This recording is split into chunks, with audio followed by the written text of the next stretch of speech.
అంతేకాకుండా ఈ 2 రోజుల్లో ఈ రాష్ట్రంలో జరుగుతున్నటువంటి అనేక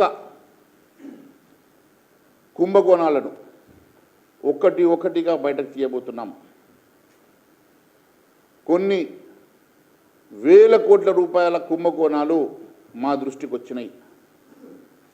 ఒక్కటిగా ఈ కుంభకోణాలను రుజువులతో సహా బయటపెట్టబోతున్నాం. ఖచ్చితంగా ఈ రాష్ట్ర ప్రభుత్వంలో జరిగేటువంటి అవినీతి, మంత్రుల ఇన్వాల్వ్మెంట్తో సహా అన్ని రుజువులతో సహా బయటపెడతాం. ఖచ్చితంగా ఒకరొకరిని మరి ప్రతి వారం మీకు ఒక కొత్త కుంభకోణాన్ని మీ ద్వారా ప్రజల దృష్టికి తీసుకెళ్తాం. Thank you. దుర్మార్గాన్ని వీడనాడాలని ఈ సంవత్సరమైన ప్రజలకు సంక్షేమ కార్యక్రమాలు చేపట్టి ఇచ్చిన హామీలను గుర్తు తెచ్చుకోవాలని చెప్పేసి ప్రజలు కోరుకుంటున్న సంగతి నేను గుర్తు చేస్తూ ఉన్నాను. అదే మాదిరిగా ప్రతిపక్షాల గొంతు నొక్కి ఇష్టానుసారంగా గతంలో నిర్బంధించి అరాచకాలు చేసినటువంటి ఈ ప్రభుత్వం ఇప్పటికైనా మనసు మార్చుకోవాలని చెప్పేసి ప్రజలు ఆశిస్తున్నారు. సర్కారు కాస్తైనా ప్రజాస్వామ్య పద్ధతిలో వ్యవహరిస్తుందని, అప్రజాస్వామ్యాన్ని వీడనాడుతుందని ప్రజలు ఎదురు చూస్తూ ఉన్నారు. 2022-24 సంవత్సరం అంతా కూడా కాంగ్రెస్ పార్టీ హామీల ఎగవేతల నామ సంవత్సరంగా, కాంగ్రెస్ మోసాల పాపాల నామ సంవత్సరంగా ఉన్నదని, ఇప్పటికైనా మనసు మార్చుకొని ఇచ్చిన హామీని గుర్తు తెచ్చుకొని హామీని నెరవేరుస్తుందని చెప్పి ప్రజలు ఆశపడతా ఉన్నారు. అంతేకాదు అధికార భరోసా ఇచ్చిన రైతులనే ఇప్పుడు కాంగ్రెస్ పార్టీ ఏడాది పాటు మోసం చేసిన సంగతి మరొక్కసారి నేను గుర్తు చేస్తూ ఉన్నాను. అభయహస్తం హామీల్లో, అభయహస్తంలో 6 గ్యారెంటీలో రెండోదే రైతు భరోసా పథకం. రైతు భరోసా పథకం ఈ స్కీమ్లో పెట్టుబడి సాయం కింద 10,000 కాదు 15,000 రూపాయలు ఇస్తామని చెప్పి గత ప్రభుత్వం ఇచ్చినటువంటి 10,000 రూపాయలకు తెచ్చుకోండి, మేము అధికారంలోకి వచ్చినాక మిగిలిన 5,000 కల్పిస్తాం అని చెప్పి ఆ 5,000 మాట దేవుడెరుగు. కనీసం గత ఖరీఫ్ సీజన్లో కూడా వారు 15,000 రూపాయలు ఇవ్వకపోగా మళ్ళీ కొత్త సీజన్ వచ్చినా ఇప్పటి వరకు రైతు భరోసా ఊసేలేదు.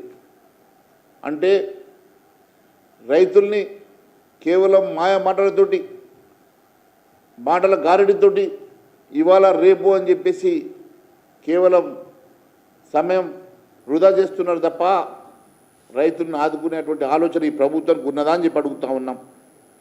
రైతు బంధు బదులుగా రైతు భరోసా పేరు మార్చి ఎకరానికి ఏడాదికి 15,000 ఇస్తామని ఈ పథకానికి 15,075 రూపాయలు బడ్జెట్లో కేటాయించిన సంగతి నేను గుర్తు చేస్తున్నా. అంతేకాకుండా రైతు భరోసాతో పాటు మరొక పథకాన్ని కూడా కౌలు రైతులకు 12,000 ఇస్తామని, దానికి కూడా 12,000 కోట్ల రూపాయలు ఖర్చు అవుతుందని అవి కూడా మరి బడ్జెట్లో మంజూరు చేసిన సంగతి నేను గుర్తు చేస్తూ ఉన్నాను. కేవలం 3 నెలలు మిగిలింది. ఇప్పటి వరకు ఆ 15,000 కానీ ఈ 1,200 కోట్ల రూపాయలు కానీ ఇప్పటి వరకు ఖర్చు చేయకుండా రైతుల్ని ఉట్టికి ఆశ చూపించినట్టుగా కేవలం మరి మాయ చేస్తున్న సంగతి నేను గుర్తు చేస్తూ ఉన్నాను. ఉప ముఖ్యమంత్రి గారు రైతు కూలీలకు ఇచ్చినటువంటి హామీ గ్యారంటీ లేకపోతే ఎలా? ఉప ముఖ్యమంత్రి బట్టి విక్రమార్క గారే మాట ఇచ్చిన తర్వాత ఇప్పటి వరకు ఆ మాటకు భరోసా లేకపోవడం ఇది ఏం సమమని అడుగుతూ ఉన్నాం.